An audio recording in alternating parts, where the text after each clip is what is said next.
Hey guys, anytime you're thinking about bringing in an external party as an investor into your company, either as a co-founder or an investor, strategic or financial, there are a few things we've got to keep in mind when making that call.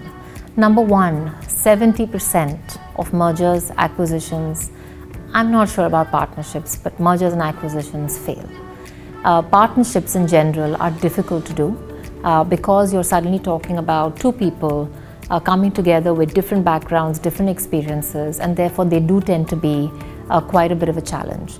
But I've seen in the startup world, especially in the tech world, as long as you're willing to share, as long as you're willing to be generous, you're willing to be open your heart and not be petty, we've seen a lot of partnerships work between co-founders who are coming together for a common reason. So that gives me hope that partnerships actually may work in the long term, if not in the super long term, but at least for a period of 5 years or so. But either way, anytime you want to do a partnership with a co-founder or an investor, it's very important that you keep in mind that you need an exit for every partnership. Even like marriage, there needs to be an option to exit. And that option, the more you define upfront in terms of what will be the exit formalities, the better off you are, because that means when you do decide to exit, it tends to be amicable and not contentious. Which can be a huge positive for your business, because getting stuck in contentious issues with a bitter partner or investor can actually waste years of your life, and you'll end up losing that time which actually could have been contributed to the productivity of the business. Now, when you're deciding that you want to bring in investors, there are a few things to think about. Number one, you bring in a third-party investor, you got to make sure that you're ready for not only somebody else's money, which is now sitting with you as a liability because you've got to return it, plus great amounts of returns to this investor. But secondly, you have to be now open to getting other people's point of views. If you're very clear the kind of business you want to build, the vision you have, the philosophy with which you want to build it, you now have to be also open to having input from other people. It doesn't mean you have to change your mission, your vision, or your values, but it does mean that you have to be open to hearing different points of view, which sometimes you need to give equal weightage to, like your own opinion. This means a different culture for yourself and then for the organization. In my experience, having external investors can be extremely helpful if you are open and are willing to embrace what partnership means. But secondly, also if you choose the right partner.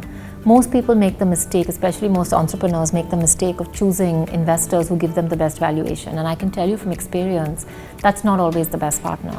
You want to look for an investor who's looking at the business in a similar mind frame as you do. You want to find an investor who's not giving you very onerous terms because they're giving you a great valuation. Remember, risk and return are inversely proportional. If they're giving you a great valuation, it means their terms are going to be incredibly hard. So you want to make sure you're balancing both. And when I say terms, for example, in 4 years, if you don't give them an exit, are they going to force you to sell your business? Or for example, if you're not able to give them an exit, are they going to make you buy it from them at a 25% return?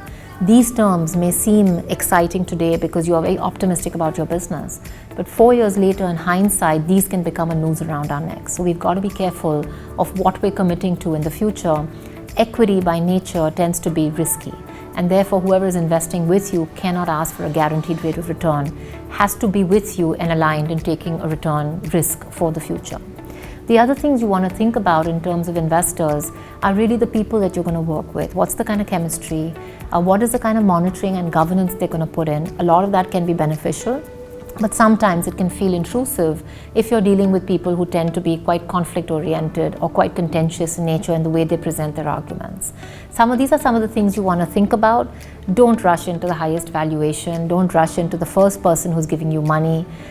Don't rush into just taking lots of partners and building partnerships which are complex and complicated. All of these tend to be failures in the longer term. You want to be cautious and you want to do a model that's actually sustainable for yourself and for your business in the medium and in the long term.